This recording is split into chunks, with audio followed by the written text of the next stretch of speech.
چیز کو پہچانتا ہے لیکن وہ یعنی غلط پہچانتا ہے، یہ جہل مرکب ہے۔ اور ایک جہل بسیط ہے، آپ سے کوئی پوچھے کہ غزوہ اپنا بدر کب ہوا، آپ کہیں پتہ نہیں، یعنی پتہ نہیں۔ اور کوئی پوچھے کوئی اور سے پوچھ لے کہ بھئی غزوہ بدر کب ہوا، آپ کہیں شوال میں ہوا، آپ کہیں شوال میں ہوا، تو یہ پہلا کیا ہے کہ پتہ نہیں، یہ جہل بسیط ہے۔ اور دوسرا وہ کہتا ہے کہ مجھے پتہ ہے، مجھے پتہ ہے، تو یہ شوال میں ہوا ہے۔ یہ ہے تصور الشیء علی ما ہوا علی خلاف ما ہوا فی الواقع۔ تو اس نے جو جہل کی تعریف کی ہے یہ جہل مرکب کی ہے، جہل بسیط کی نہیں کی۔ جہل بسیط کی تعریف تو یہ ہے کہ وہ آگے یعنی اس کو اس چیز کے بارے میں کوئی علم ہی نہیں، عدم علم، یہ کہہ رہے۔ جہل بسیط کیا ہے؟ عدم علم۔ اور جہل مرکب کیا ہے؟ علم علی خلاف ما ہوا فی الواقع۔ ان دونوں میں سے جو ہوتی ہے نا بری قسم، وہ کون سی ہوتی ہے؟ جہل بسیط کی ہوتی ہے یا جہل مرکب کی ہوتی ہے؟ جہل مرکب کی ہوتی ہے۔ اگر ایک آدمی کہتا ہے جی مجھے نہیں پتا کہ غزوہ احد کب ہوا، تو آپ کا اس کو سمجھانا آسان ہے۔ آپ اس کو کہیں گے نا کہ بھئی یہ اس میں شوال میں ہوا، وہ کہے گا ٹھیک۔ اچھا یہ کہتا ہے جی جو غزوہ احد ہے یہ جا کر محرم میں ہوا، اب وہ علم کا مدعی ہے کہ مجھے پتہ ہے لیکن اس کو غلط پتہ ہے۔ اب اس آدمی کو سمجھانا یہ کیا ہوگا؟ یہ مشکل ہو۔ تو یہ آپ تعریف رکھیں کہ انہوں نے جو تعریف کی ہے یہ جہل بسیط کی نہیں ہے، یہ جہل مرکب کی ہے۔ اور جہل بسیط کی تعریف یہ ہے عدم یعنی معرفت الشیء، عدم العلم، عدم العلم۔ کوئی پوچھتا ہے آپ سے یا کسی سے، وہ کہتا ہے جی مجھے نہیں پتا اس کو، اس لیے تو لا ادری نصف العلم ہے۔ آدمی خاموش رہے، اس کو نہیں پتا ہے تو وہ ٹامک ٹوئیاں نہ مارے۔ اور اگر وہ کہے گا جی ہاں مجھے پتا ہے، یعنی ایک آدمی کہتا ہے جی مجھے نہیں پتا، اس کی تو جان چھوٹی۔ ایک کہتا ہے جی مجھے پتا ہے، آپ کہیں گے اچھا پھر بتاؤ یہ کب ہوا ہے واقعہ، تو وہ کوئی اور ہی نام لے دے گا۔ اب وہ علم کا مدعی ہے، اس کو سمجھانا یہ مشکل ہے۔ اس لیے وہ ایک شعر بھی وہ بولتے ہیں نا، قال حمار الحکیم دوما، قال حمار الحکیم دوما لو انصف الدہر، قال حمار الحکیم دوما۔ یہ بعض نسخوں میں ہے قال حمار الحکیم توما، توما لو انصف الدہر کنت ارکب، لو انصف الدہر کنت ارکب لانی جاہل بسیط وصاحبی جاہل مرکب۔ یہ گدھا کہتا ہے کہ جی اگر انصاف ہو نا، یہ حکیم کا گدھا تھا۔ یہ کس کا گدھا تھا؟ حکیم صاحب کا۔ حکیم صاحب نے گدھا ایک رکھا ہوا تھا ضرورت کے لیے، سواری کے لیے اور یعنی چیزیں اٹھانے کے لیے، یہ وہ۔ تو حکیم صاحب کے گدھے نے کہا کہ اگر انصاف ہو تو مجھے سوار ہونا چاہیے تھا اس کے اوپر، یہ جو میرا حکیم صاحب ہے یہ میرے اوپر سوار ہوتا ہے۔ اگر انصاف ہو تو مجھے اس پر سوار ہونا چاہیے۔ کیوں؟ اس لیے کہ میں تو جاہل بسیط ہوں، یعنی مجھے تو پتہ ہی نہیں کہ حکمت کیا ہوتی ہے، طب کیا ہوتی ہے، اور دوائی کس کو دینی ہے، کیا بیماری ہے کسی کو، کیا نہیں ہے۔ اور یہ جو میرا حکیم صاحب ہے، مالک جو ہے، وہ صاحبی جاہل مرکب ہوں، اس کا دعویٰ بھی ہے کہ میں حکیم ہوں، ڈاکٹر ہوں، اور اس کو پتہ سور بھی کوئی نہیں۔ یہ ماشاءاللہ قبرستان آباد کرتا ہے۔ وہ کہتے ہیں نا کہ حکیم صاحب تھے، وہ قبرستان کے پاس سے گزرتے، وہ چہرہ ڈھانپ لیتے۔ وہ کسی نے پوچھا کہ آپ جب یہ قبرستان کے پاس سے گزرتے ہیں تو آپ اپنا چہرہ ڈھانپ لیتے ہیں؟ وہ کہنے لگا کہ مجھے نا یہاں سے گزرتے ہوئے بہت شرم آتی ہے کہ یہ میری وجہ سے یہ آباد ہے، اور سارے کے سارے ادھر میری وجہ سے آئے ہو۔ تو اس طرح کے بھی ہوتے ہیں جی ماشاءاللہ حکیم صاحب۔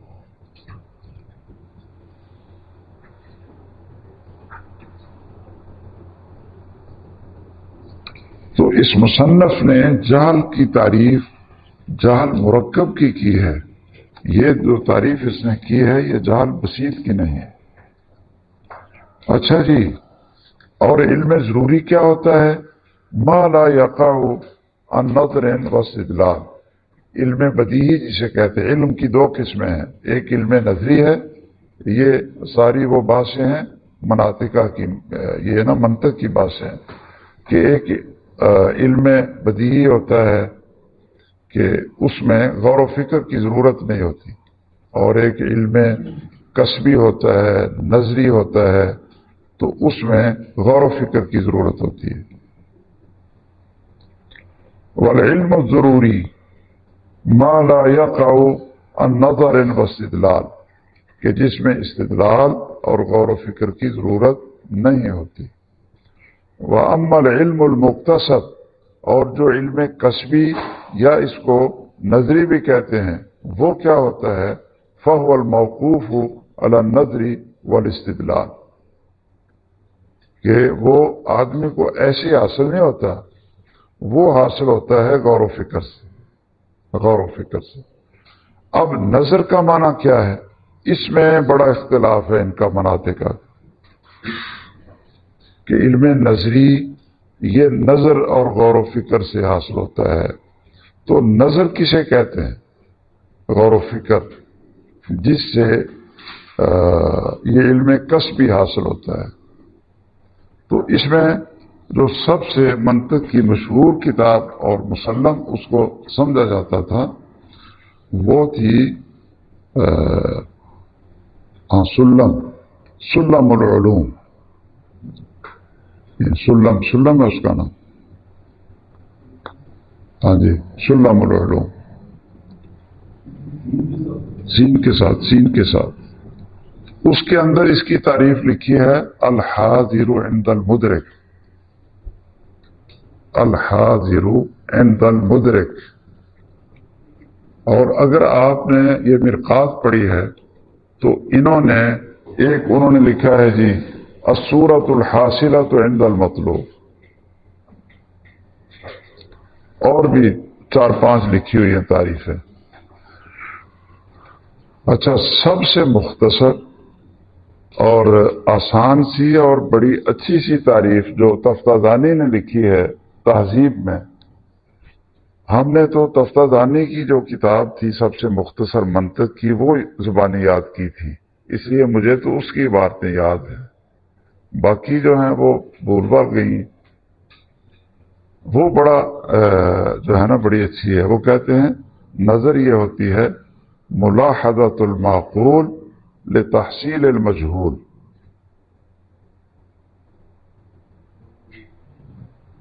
ملاحظۃ المعقول لتحصیل المجہول۔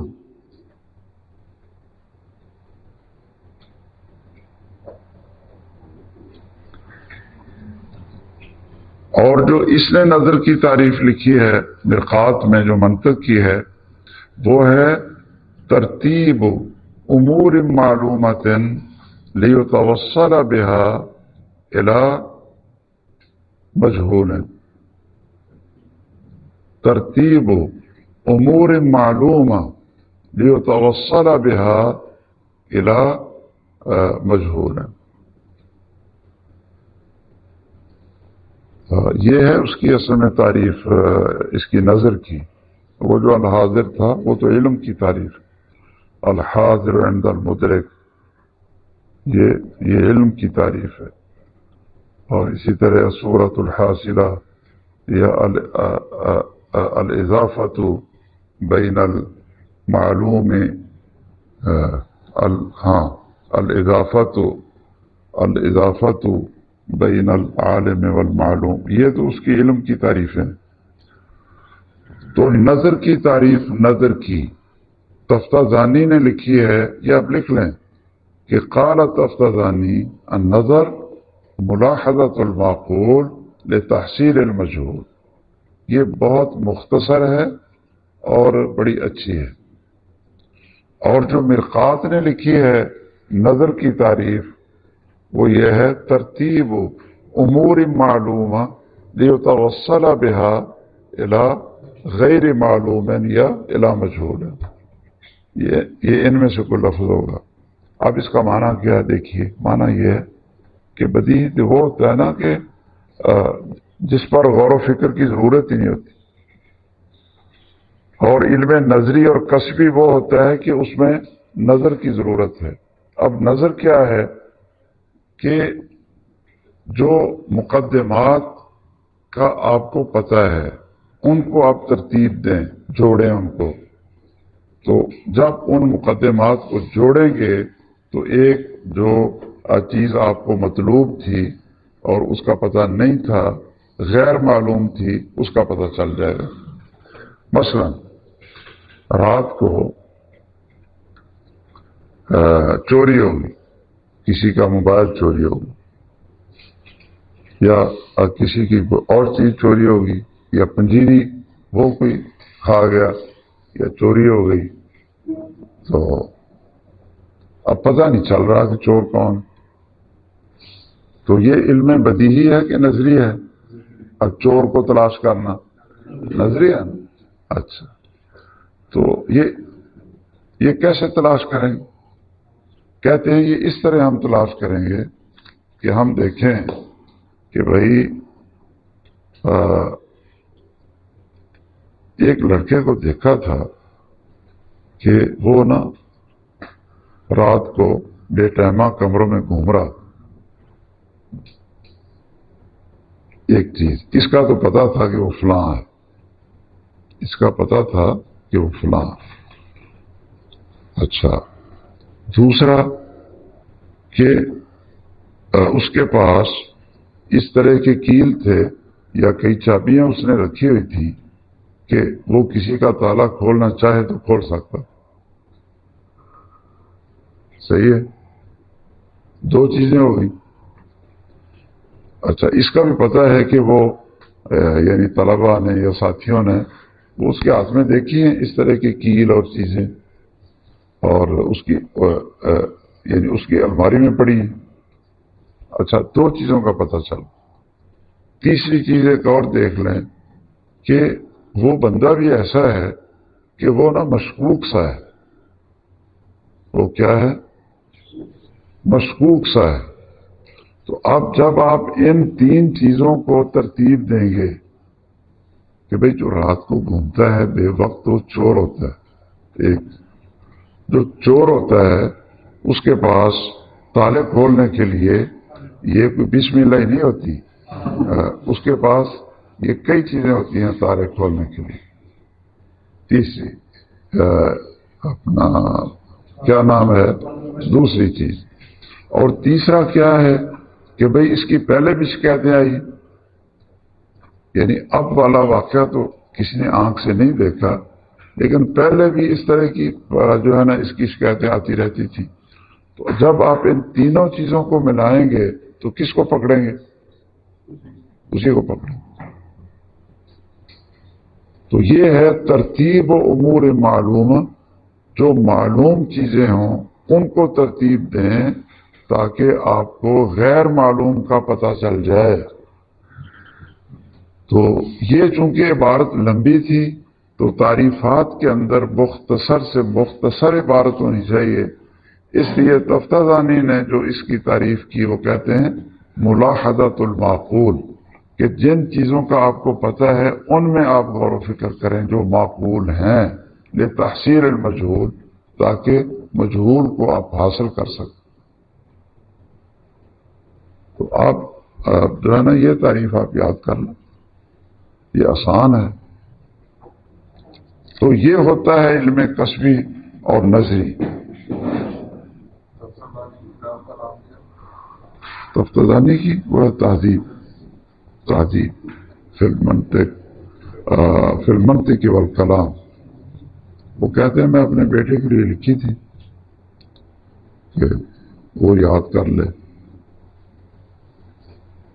آگے کیا کہتے ہیں؟ فَهُوَ الْمَوْقُوفُ عَلَى النَّظْرِ وَالِاسْتِدْلَالِ وَالنَّظْرُ هُوَ الْفِكْرُ فِي الْمَنْظُورِ فِيهِ، هُوَ الْفِكْرُ فِي الْمَنْظُورِ فِيهِ، کہ جس چیز میں پہلے سے آپ کی نظر ہے اس میں غور و فکر کر لیں۔ یہ وہی بات ہے گھوم گھام کر ملاحظۃ المعقول لتحصیل المجہول یا ترتیب امور معلومۃ لیتوصل بها الى المجہول۔ یہ شاید آپ کو پتا ہے کہ یہ جو پولیس والے ہوتے ہیں نا، جو سمجھدار ہوتے ہیں، وہ علاقے میں اگر کوئی واقعہ ہو جاتا ہے تو وہ بڑی آسانی سے ڈھونڈ لیتے ہیں۔ تو وہ ہم لوگوں کو نہیں پتہ چلتا کئی دفعہ ان چیزوں کو۔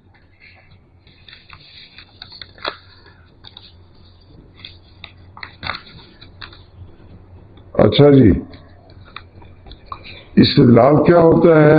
طلب الدلیل، یہ باب استفعال ہے نا جی، استفعال، اور اس کے اندر طلب کا معنی ہوتا ہے۔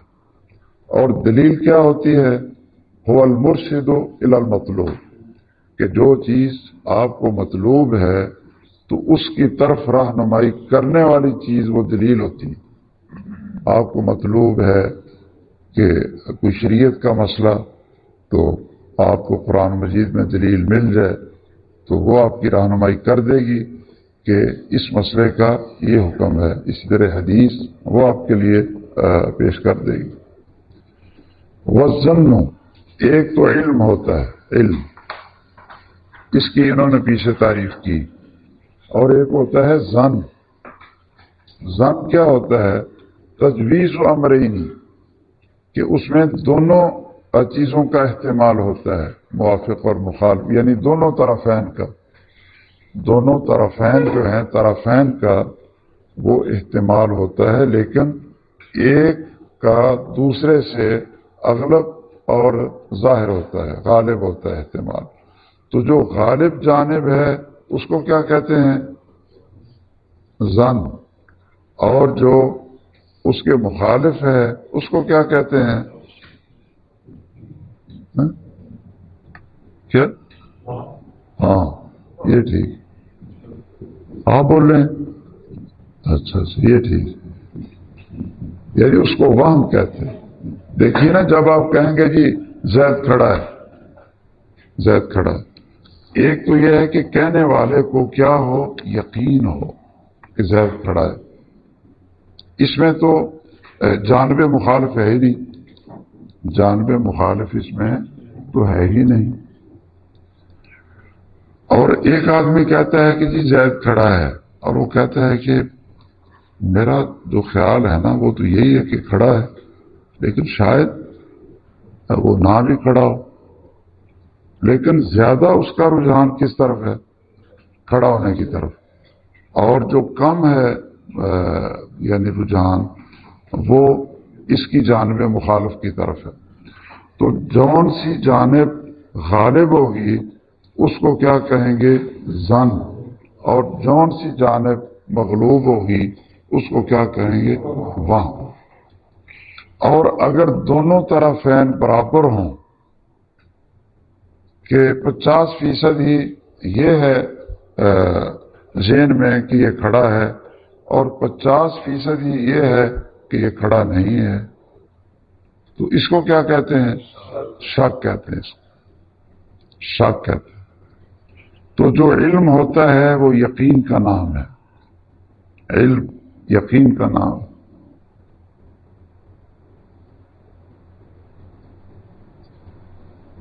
یہ آپ جس چیز پر حکم لگائیں گے علم سے تو اس کا جانب مخالف کو نہیں ہو، اور اگر ظن غالب سے حکم لگائیں گے تو اس کا جانب مخالف تو ہوگا لیکن مغلوب ہوگا اس کو وہم کہیں گے، اور جانب غالب کو کیا کہیں گے؟ ظن کہیں۔ اور اگر دونوں برابر ہیں تو پھر اس کو کیا کہیں گے؟ شک کہیں۔